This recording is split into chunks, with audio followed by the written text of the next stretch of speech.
Olá, mulher linda, sábia que edifica o lar. Eu sou Eliane Cristine e estamos fazendo a leitura do livro de Sheila Walsh, A Vida é Dura, mas Deus é Fiel. Essa leitura foi autorizada. Para a aquisição do livro, entre em contato com a editora Thomas Nelson. Leitura 37. Deus nos deixou uma tarefa. Pai, eu oro pelas amigas que me ouvem. Deus, nós somos imperfeitas. Mas somos filhas de um Deus tão perfeito, amoroso, benevolente, um Pai de amor, que tem carinho e tem o nosso nome gravado na palma de suas mãos. Pai, eu peço que neste dia encoraje a fé das minhas amigas, das minhas irmãs na fé, e que elas possam olhar além das circunstâncias e possam testemunhar do teu grande amor, de um Deus que cuida de nós nos detalhes. Eu oro em nome de Jesus, amém.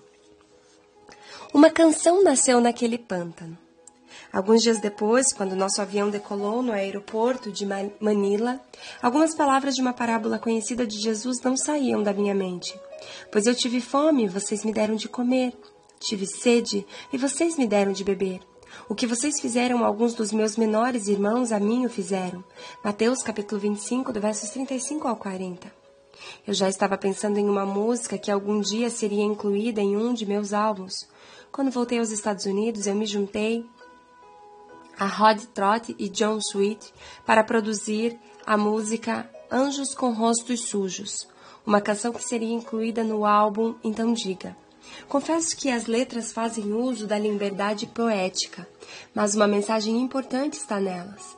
As Escrituras nos dizem que quando estendemos nossas mãos aos estranhos, podemos estar oferecendo ajuda a um anjo sem saber. Está lá escrito em Hebreus, no capítulo 13, verso de número 2. Quem saberá? Talvez encontramos anjos com maior frequência do que imaginamos nas palavras da música. Este é negro, este é branco, este está fugido, este é você, este sou eu, este deseja tanto ficar. Cada um com nossa própria história, comédia, tragédia, farsa, a procura de amor na estrada, para a glória por fim. Somos todos anjos com rostos sujos, machucados pela queda, anjos com rostos sujos e nada mais. Todas nós temos feridas causadas pela queda, mas quando nos preocupamos uns com os outros e estendemos nossas mãos uns para com os outros em nome de Jesus, todos nós temos um futuro e uma esperança. Aleluia! Nossa compaixão é necessária por todas as partes. A pobreza e a miséria não são exclusividades das Filipinas. Você encontra os pobres, os desesperados e desprezados nos becos de qualquer comunidade, nos Estados Unidos ou de qualquer outro país do mundo. Às vezes você os encontrará até na tela de sua televisão. No ano de 1990, eu acabara de gravar uma série de programas especiais para o programa de Coração para Coração numa mansão de uma celebridade em Beverly Hills, na Califórnia. Havia gravado 11 programas em 3 dias e eu havia conversado com uma diversidade surpreendente de pessoas inspiradoras, incluindo astros de cinema como Roy Rogers, Dale Evans, Rhonda Fleming e Pat Boone. Eu tinha entrevistado também Stormy O'Martin, a linda cantora e compositora, e Al Caixa, o compositor ganhador de um Oscar. Minha última gravação havia incluído 2 programas com Mário Murillo, ator de Massa Crítica, uma estratégia para um reavivamento norte-americano. Massa crítica é um termo da física nuclear que se refere à quantidade mínima de material radioativo necessário para que haja uma reação em cadeia. Mário acredita que Deus está à procura de outro tipo de massa crítica, um núcleo de cristãos que se entreguem completamente a ele sem qualquer segunda intenção, de forma que desencadearão um reavivamento. Quando Mário conversou comigo, ele descreveu como às vezes, quando ora por pessoas, sente um peso insuportável em seus ombros. Ele precisa continuar orando até esse peso ser retirado dele. Quando encerramos a entrevista e Mário se despediu, o resto da equipe de TV saiu para celebrar, mas eu estava cansada demais para acompanhá-los. Entrei no meu carro alugado e voltei para o hotel, onde fiquei pensando naquilo que Mário tinha dito. Nunca na minha vida eu havia orado da maneira como ele me contou.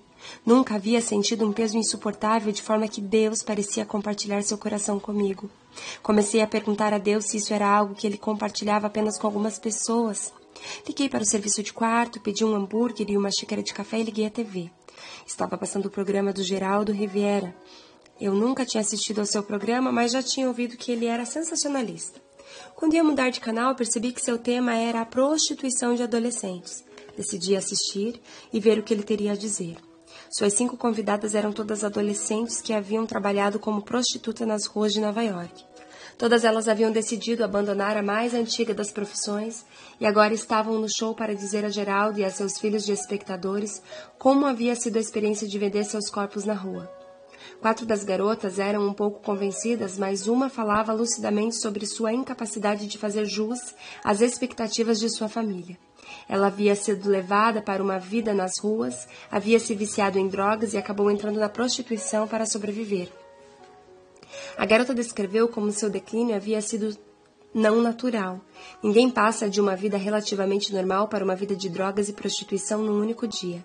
Na verdade, tomou um passo nessa direção, depois outro passo naquela, caindo gradualmente cada vez mais. Antes de perceber, ela se encontrou numa situação que ela jamais pensaria ser possível. Geraldo fez alguma pesquisa na vida real. Enquanto assistia fascinada ouvindo como uma garota falava sobre suas experiências, Geraldo a interrompeu com uma pequena surpresa para seus espectadores. Disse ao auditório que, quando caminhou para o estúdio e passou pela Times Square, em Nova York, ele perguntou a 2 garotas que estavam nas ruas se não queriam acompanhá-lo para falar sobre quem elas eram e por que faziam aquilo que faziam. As 2 garotas foram empurradas para o palco na frente das câmeras. Ficaram paradas ali, franzinas e cadavéricas. Geraldo arregaçou as mangas delas e mostrou suas veias, gastas e machucadas pelas injeções de drogas. Então perguntou a uma delas: "Por que você faz isso?" "Que mais posso fazer?" ela retrucou. "Quem me ajudaria?" A câmera se aproximou de seu rosto, olhei bem para os seus olhos cheios de dor e me ajoelhei no chão no quarto do hotel chorando por essas garotas e pela geração de pessoas que vive na rua como elas, sem qualquer esperança. Essas 2 crianças não eram acompanhantes glamourosas que haviam chegado ao estúdio em suas Mercedes e vestidas de casacos de pele. Sua prostituição era uma questão de vida ou morte. Elas não queriam viver assim, mas não viam outra opção. Orei pelas 2 garotas. Uma delas tinha gêmeos de 2 anos de idade. Ela não fazia ideia de quem era o pai. Essa criança, desgastada e doente, era mãe de 2 vidas pequenas e ela tinha que ganhar o bastante para alimentar as 2 filhas e a si mesma. Metade do dinheiro que ela ganhava como prostituta alimentava as filhas e a outra metade era gasta em drogas. Enquanto estava ajoelhada, senti que Deus me permitira ver uma pequena sombra da dor que ele sente todos os dias quando olha para as ruas da América do Norte e vê o desespero. Passei muito tempo orando pelas 2 meninas e por todas as outras pessoas que se refletiam em seu destino. Não consegui esquecer aquelas garotas. 2 noites mais tarde, enquanto estava fazendo um show em Clearwater, na Flórida, decidi falar sobre aquilo que eu havia visto no show do Geraldo. Eu não sabia que as emoções que me haviam levado a orar por elas voltariam com a mesma intensidade. Mas foi o que aconteceu, e eu não consegui continuar. Normalmente não choro em meus concertos, mas dessa vez não consegui evitar. Parei e pensei, ok, preciso apenas de 1 segundo para me concentrar novamente. Mas então percebi que não estava mais no controle e que não havia nada que eu pudesse fazer. Eu disse para a plateia, sinto muito. Sei que vocês pagaram para vir ao concerto, mas fico comovida demais quando penso em como Deus se sente em relação a essas garotas. Uau! Glória a Deus! E quantas não estão próximas dos nossos bairros? Quantas não são as pessoas que estão envolvidas com prostituição, drogadição, homossexualismo? Pessoas que algumas das vezes não escolheram essa vida, mas foram jogadas nessa história. Algumas são vítimas da sociedade, outras são vítimas de circunstâncias, de estupro, de pobreza, de falta de distribuição de renda, fruto do produto nacional que temos no nosso país, no Brasil e tantas outras nações com suas particularidades também. O fato é que talvez algumas delas ainda não ouviram falar de Jesus. E outras já ouviram e não quiseram, não tiveram os seus corações abertos. Mas outras, por sua vez, ouviram e foram ganhas para o Senhor. E hoje vivem em novidade de vida, abandonaram o pecado, abandonaram a vida de prostituição. E hoje tem uma profissão, talvez ainda que simples, talvez ainda com limitações financeiras, mas vivem uma vida de integridade diante de Deus. Eu não sei, talvez você seja uma pessoa que está em prostituição e eu não estou aqui para julgar como é que você chegou nesse lugar. Mas eu estou aqui para dizer que Jesus ama a prostituta. Jesus ama a pessoa que está em fragilidade, independente de qual ela seja. E Ele, somente Ele, tem o poder de mudar a história da sua vida.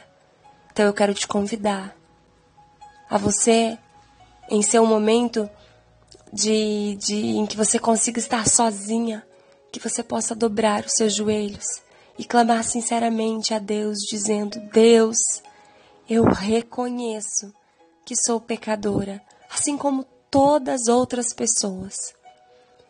E eu desejo que a minha vida seja transformada pelo poder do Teu Espírito. Eu te dou liberdade para tomar o controle da minha vida. Seja o Senhor da minha vida. Seja aquele que vai registrar a minha carteira e vai me dar uma nova história com dignidade, para que eu possa testemunhar do Teu amor e daquilo que o Senhor é poderoso para fazer. Eu oro por mulheres que nesse momento precisam ser libertas, precisam sair do cárcere e precisam viver uma nova vida em Cristo Jesus. Que o Senhor te abençoe. Nunca se esqueça, você é amada, você é uma princesa, você é a menina dos olhos de Deus. E não importa o que você viveu até poucas horas atrás, mas aquilo que Deus tem para você, a vontade do Senhor a teu respeito é boa, é perfeita e é agradável. E é plano de paz e não de mal que o Senhor tem ao teu respeito. Se permita ser transformada pelo poder da glória do Senhor. Ore ao Senhor. Se possível, procure uma igreja séria. Procure ajuda. Eu tenho certeza que Deus tem uma nova história para você. Eu tenho convicção de que o Senhor deseja fazê-la se sentir amada com um amor verdadeiro. Eu oro por você, em nome de Jesus. Amém. Um grande beijo, Deus abençoe e até a próxima leitura.